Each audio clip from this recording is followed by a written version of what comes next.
নমস্কার আমার প্রিয় দর্শক বন্ধুরা, আমি ডক্টর সর্বানন্দ মুখার্জি। আপনাদের সকলকে আমার চ্যানেলে ওয়েলকাম।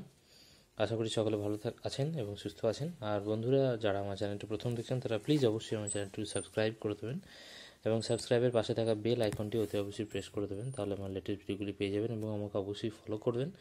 ফলো করার সাথে সাথে প্লিজ আমাকে একটা লাইক দেবেন এবং যদি কারোর ভালো লাগে অবশ্যই আমাকে স্টার গিফট করতে পারেন। তো যাই হোক, সকলকে জানিয়ে আজকের ভিডিওটি আমি স্টার্ট করছি। আজকে যে ভিডিওটি নিয়ে আমি আলোচনা করব আপনাদের সাথে, সেটা হচ্ছে অনিদ্রা, বা যাকে আমরা ইনসোমনিয়া বলি। ঘুম নাই, যাদের ঘুম একদম থাকে না, ঘুম নেই বললেই চলে, ঘুম জিনিসটা জীবন থেকে চলে গেছে, সেই বিষয়ে বা যেসব মানুষেরা জানতে তো চান যে কেন তাদের ঘুম চলে যাচ্ছে বা কেন তাদের কী জটিলতা হচ্ছে, তাদের জন্য আজকের ভিডিও।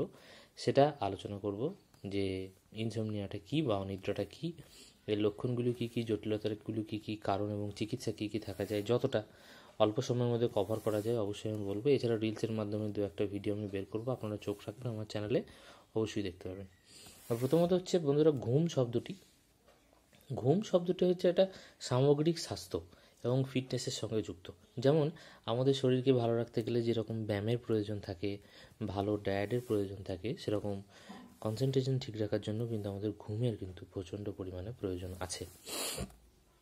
তো সেই জন্য ক্রমাগত ঘুমটাও ভালো নয়, আবার অল্প ঘুমটাও কিন্তু ভালো নয়। ঘুমটা একটা যেন নির্দিষ্ট, যেন একটা ঠিকঠাক একটা পর্যায়ে যেন ঘুমটা থাকে, সেটার জন্য অবশ্যই চেষ্টা করতে হবে। অ্যাটলিস্ট 5 থেকে 6 ঘন্টা ঘুম যেন সারাদিন আমরা আমাদের যাতে হয়, তাতে করে আমাদের খুব প্রয়োজন। তো ঘুম হওয়ার সাথে সাথে যেগুলো আমাদের উপকার হয়, আমাদের শরীরে থেকে অনেক ব্যাধি আমাদের শরীরে প্রবেশ করতে পারে না, এবং আমরা সারাদিনের যে ক্লান্তিটা, সেটা আমরা একটু হলেও ঘুমের মাধ্যমে সেটা আমরা দূর করতে পারি, পরের দিন আবার নিজেকে নতুন করে রেডি করতে পারি। তো সেই জন্য ঘুম আমাদের খুবই এক গুরুত্বপূর্ণ একটা ভূমিকা জীবনে বেঁচে থাকার জন্য পালন করে। তো হঠাৎ করে এই ঘুমটা কেন চলে যাচ্ছে, তো এর লক্ষণগুলি কী কী হতে পারে? ঘুমটা আমার চলে যাচ্ছে, এর লক্ষণগুলি কী কী হতে পারে? প্রথমত 1 নম্বর লক্ষণ হতে পারে রাতে যে ঘুমাতে গিয়ে বিভিন্ন রকম অসুবিধার সম্মুখীন হতে পারে। রাতে দেখা যায় ঘন ঘন ঘুম থেকে আমি জেগে উঠে পড়ছি। রাতে ঘুম থেকে ওঠার পর আবার নতুন করে ঘুমাতে অসুবিধা হওয়া, খুব ভোরে ঘুম থেকে ওঠা বা খুব ভোরে ঘুম থেকে উঠে পড়া, রাতে ঘুমের পরে অস্বস্তি বোধ, মানে ভালোভাবে যে বিশ্রামটা হচ্ছে না, সেইটা একটা যে এই লক্ষণগুলি অনিদ্রার লক্ষণ। দিনের বেলায় ক্লান্তি বা কম শক্তি, এটা একটা লক্ষণ। মনোযোগ দিতে অসুবিধা করা, ফোকাস করতে অসুবিধা করা, এটাও একটা অনিদ্রার লক্ষণ। বিরক্তি, উদ্বেগ, বিষণ্ণতা, এগুলো একটা অনিদ্রার ভীষণ বড় লক্ষণ। মাথা ব্যথা, একটা টান ধরনের মাথা ব্যথা, একটা অনিদ্রার ভীষণ বড় লক্ষণ। এছাড়া যেটা গ্যাস্ট্রো ইন্টেস্টিনাল যে উপসর্গগুলো থাকে, বদহজম হওয়া, আপনার পায়খানা পটি পরিষ্কার না হওয়া, অস্বস্তি হওয়া পেটের মধ্যে, এটাও কিন্তু একটি ঘুম না হওয়ার একটা লক্ষণ। এছাড়া ক্লান্তি ব্যাপারটা বা মেজাজ খিটখিটে হয়ে যাওয়াটা, এটাও কিন্তু একটা ঘুম না হওয়ার একটা লক্ষণ। তো এই যে ঘুম না হওয়াটা, এর যে ধরন, এই কী কী ধরনের হতে পারে?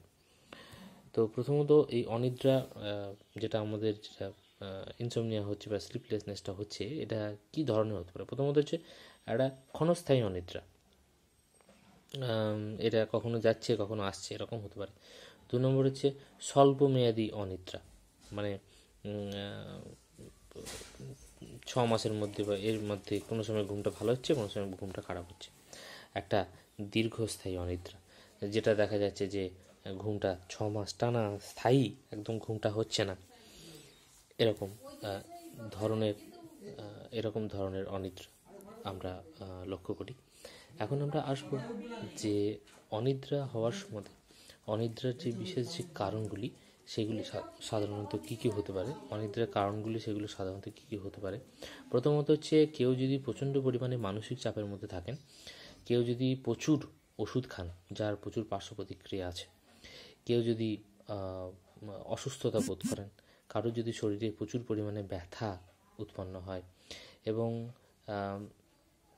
কেউ যদি মানে দীর্ঘ মানে কোনো একটা সমস্যার মধ্যে আছেন, খুব চিন্তার মধ্যে আছেন, যেমন অ্যাসিড রিফ্লাক্স হতে পারে, ক্যান্সারের মতো হয়তো ব্যাধি হতে পারে, ডায়াবেটিসের মতো সমস্যা হতে পারে, বাতের সমস্যা হতে পারে, পিঠের ব্যথা হতে পারে, তো এইগুলো মানে যাদের মধ্যে আছে তাদের ঘুমটা একটু হওয়ার কারণ। এবং যে অতিরিক্ত পরিমাণে ইলেকট্রনিক্স গ্যাজেটস ইউজ করে তাদেরও কিন্তু ঘুম খুব একটা ভালো হতে চায় না, বা ঘুম মানে অনিদ্রার কিন্তু একটা বিরাট বড় কারণ। Electronics gadgets, mobile phone, like laptop, like এরকম ধরনের যে সমস্ত জিনিসগুলো, তো মানে এগুলো একটা কারণ থাকে। এছাড়া আরও কিছু কিছু কারণ যেটা আমরা হাইলাইটেড করতে পারি, যেমন হচ্ছে চাপ এবং উদ্বেগের কারণের জন্য ঘুম অনিদ্রা রোগটা চলে আসে। কেউ যদি ডেলি নাইট ডিউটি করেন বা নাইটে জেগে থাকেন তাদের জন্য চলে আসে।